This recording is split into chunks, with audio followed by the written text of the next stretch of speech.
YouTube intros can be a powerful way to make a strong first impression for your channel. And today I'm going to show you step by step how I created this intro right here.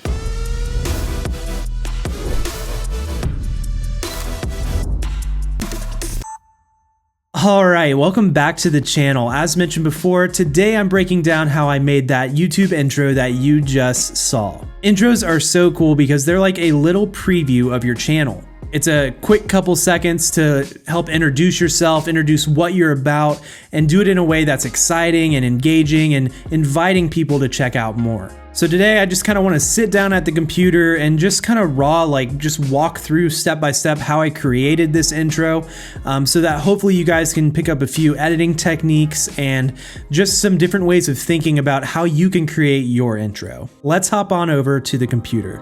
Alright, so we are here inside of Final Cut Pro 10 and I'm going to break down how I went about creating that intro. I figured it'd be best to start with already having brought in some B-roll and picked out a song so we can just talk about, some of those cool text effects and transitions as well as the sound design. Let's take a look at what this looks like with just the B-roll and the music with nothing else.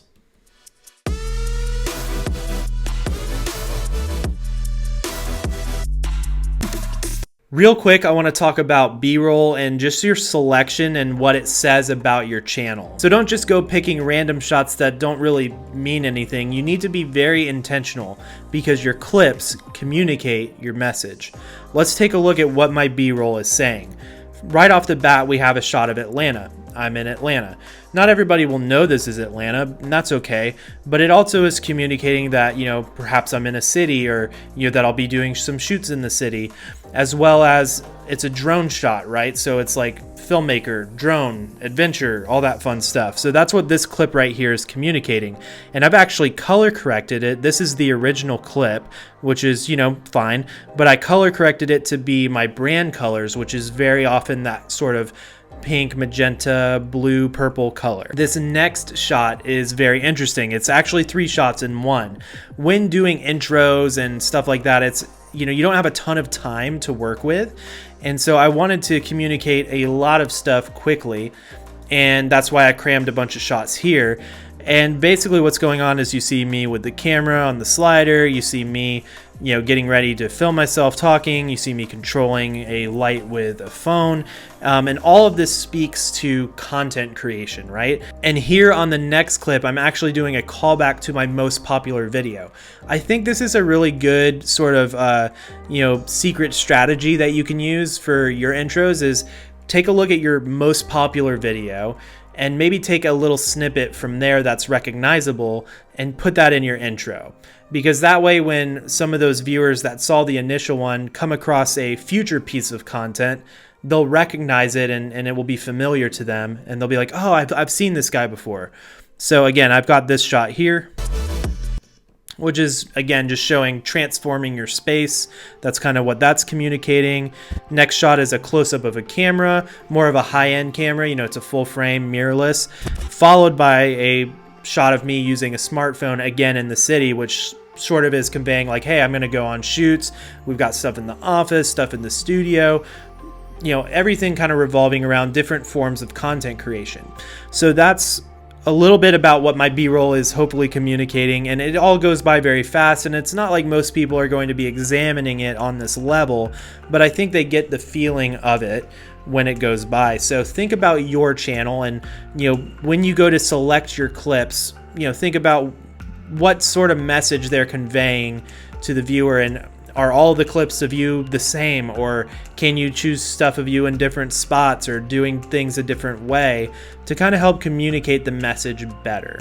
All right, so now let's dive into spicing this up a little bit with some effects. So for today's video, I'm actually just going to be using pretty much one plugin from today's sponsor, Motion VFX. Motion VFX is an incredible website that offers a ton of awesome plugins and templates for video editing programs. I use Final Cut Pro, and Motion VFX has been such an incredible resource for me for years, long before I started my channel. Whether I was doing client work or passion projects, there was a ton of awesome plugins that would help me achieve an incredible look without having to have all this crazy knowledge of animation. Whether you're looking for titles or really cool transitions or lots of different overlays and effects, Motion VFX has you covered. They even have plugins specifically for YouTube. Something that I learned from my dad, who is a graphic designer by trade, is that when it comes to YouTube or client projects or really anything in the creative field,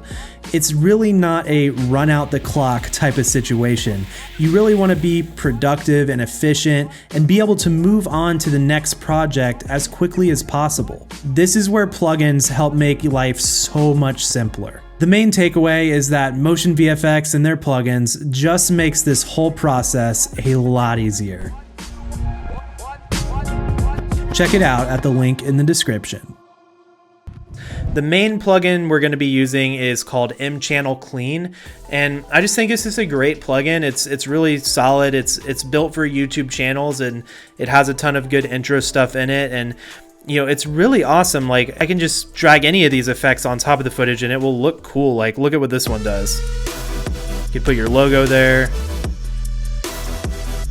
Already looks pretty crazy. I wanted to get a little bit more custom with it though, and so what I decided to do was to start by throwing on this title one. So I'm simply just going to drag and drop it right onto my timeline, and let's take a look at what this does right off the bat.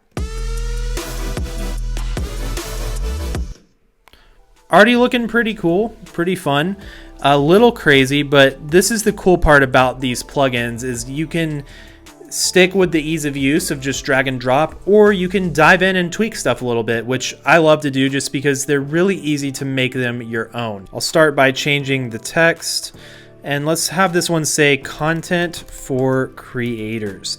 This is sort of becoming my new branding, and it's a message that I think that my channel is about. I want to make content for content creators. So content for creators, right? And so what I'm going to do here is actually change the font, which is awesome. It's really easy to do. Just go to the font, and I'm going to use Helvetica Neue, and I'm going to choose bold. You can mess with like the tracking of the text. I'll just make this 0. You can mess with the line spacing. Really easy. You can mess with the position. So yeah, you can adjust the size, and then you can also turn things on and off. So this subtitle, for example, I just don't even want that. So I'm just going to uncheck it, and boom, it's gone. Background negative, let's take that off, and let's turn the desaturation off. Let's take the rectangle off too. So now we're left with something pretty simple, but I actually like that. So let's check it out.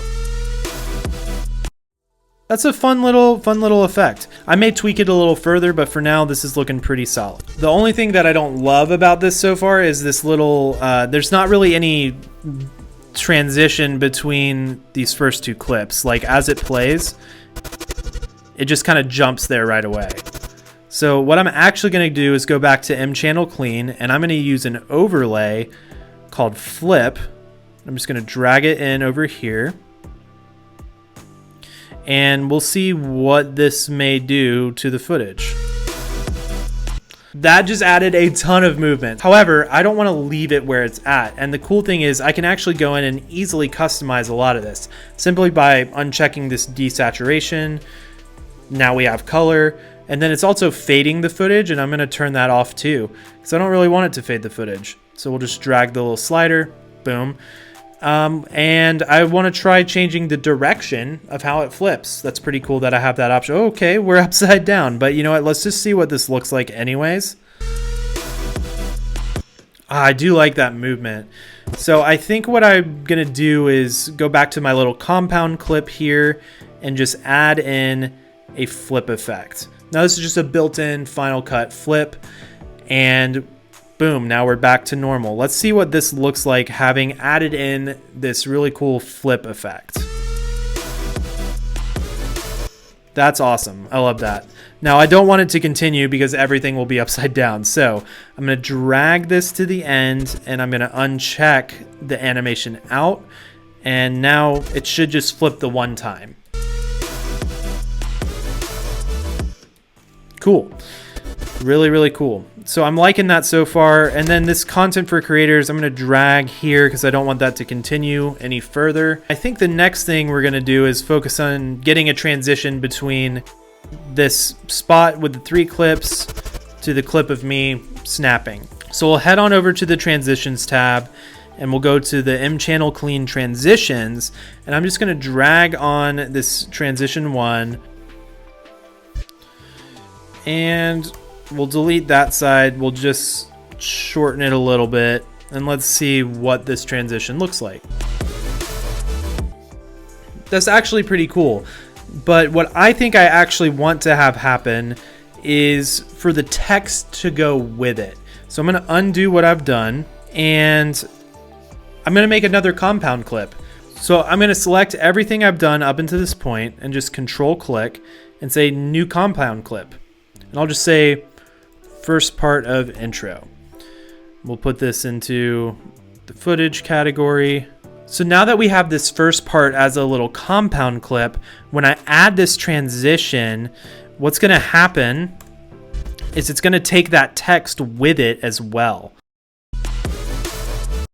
So now everything sort of just flies in together, which I actually think is pretty cool. Now I'm going to add in a few more titles and transitions to the project.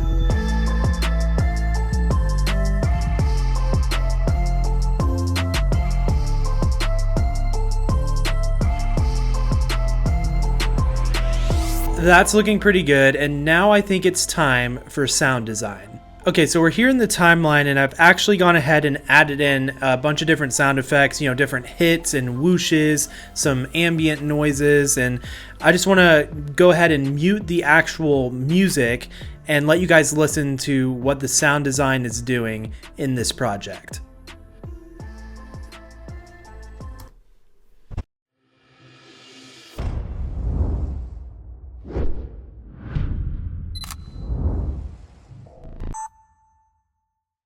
Adding in these sound effects really helps the viewer feel the different movements of the text and transitions. So breaking down the little sound effects that we're using, right off the bat we have a riser, and risers are a great way to help kind of intro into your song, intro into your intro, because they're really going to help let the viewer kind of sense that something is coming, that something's about to happen, and it's not so abrupt. So let's listen to this riser here. Right into a hit. Now when we add the music to that, it just makes a very nice way to kind of enter into the intro. And then just looking at what you have in your shot. So like for example, when we have that drastic zoom in effect transition, adding a nice fast whoosh to it really helps sell that effect.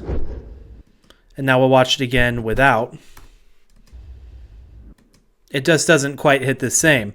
Now, when we have, again, even something as simple as that little snap transition, something to help sell that as a nice impact hit. I have this shot of the camera, so I actually added in a shutter sound. And that's just something that adds a little bit of kind of realness to the shot. And, you know, to end it out with that little record animation, I have a little record sound, which a friend of mine actually sampled from one of my cameras. Pretty cool. I would definitely recommend adding in sound effects to your projects, especially something like an intro. And the goal with the sound effects is not to crank the volume super loud on them. You want the viewers to feel it more than they're consciously aware of hearing it. So let's take another listen to this with the music and see how everything came together.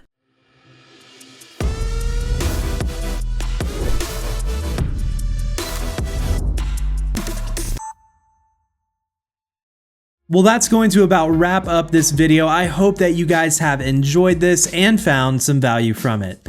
If you want to check out motion VFX, or maybe you're interested in any of the other gear that I use, I've placed a ton of links down in the description as a resource for you. Before you guys leave, make sure to like this video, subscribe, turn on notifications, and as always, stay creative. Peace!